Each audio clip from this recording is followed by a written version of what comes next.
As we break out the lawnmowers for another season, it's time to start on a good management plan for our lawns. In this fast-paced society, a lot of us, when we find a little bit of extra time to mow, we go out and mow it as low as we possibly can, right?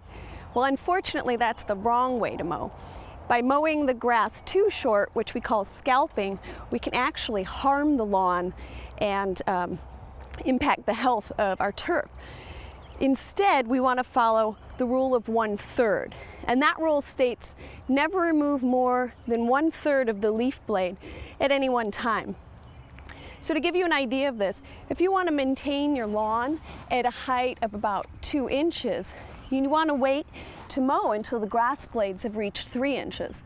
So that way we're just removing 1 inch of the overall leaf blade to get it back to that 2-inch height. Now, following the rule of 1/3 somewhat dictates how often, the frequency at which you have to mow your lawn. For example, if you wanted to maintain your height at 1 inch, you're going to have to mow it when it reaches 1.5 inches, following that rule.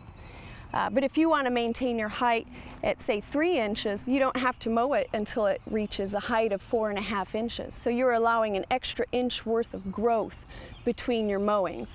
And that way you're going to have to mow less frequently. Now, of course, there's a variety of other factors that influence how quickly the turf is going to grow, such as soil moisture, nutrition, and temperature. Now, Bermuda grass can be kept ideally at a height about 2 to 3 inches, and cool season grasses can be mowed closer to 3 inches. You'll have to check with your owner's manual. Different mowers have different marking systems to indicate blade height.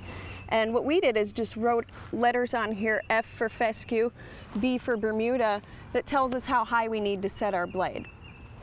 Now, in the heat of the summer, during periods of drought, one thing that we like to do is mow our grass at a taller height. And what that allows is for the roots to grow deeper.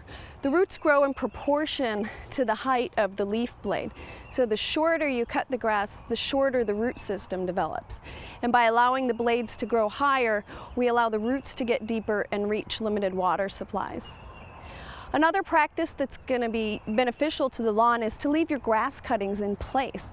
And what that does is recycle nutrients back into the lawn that otherwise would be removed. It also can save you time and energy when you're mowing and keeps a lot of extra waste from going to the landfill. Here's a few more tips for you to consider when you're mowing.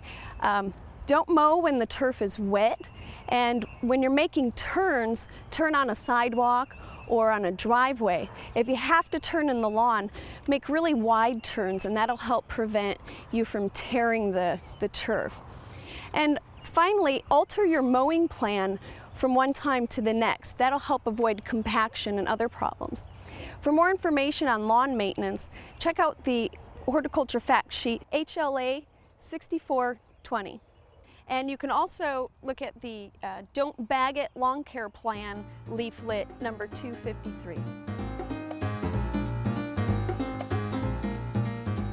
May is a time when activities really pick up out in the turf. Cool season lawns can be fertilized again. If you did not fertilize cool season grasses in March and April, do so now. Warm season lawns may be fertilized again in May. Seeding of warm season grasses such as Bermuda grass, buffalo grass, zoysia grass, and centipede grass is best performed in mid-May through the end of June. The soil temperatures are warm enough for germination, and adequate growing season is present to promote winter hardiness. Dollar spot disease of lawns can first become visible in mid-May. Make certain fertilizer applications have been adequate before applying a fungicide. Nut sedge plants become visible during this month. Post-emergent treatments are best applied for the first time this month. Make certain warm season grasses have completed green up. The second application of pre-emergent annual grass herbicides can be applied in late May or early June, depending upon timing of first application. Check label for details.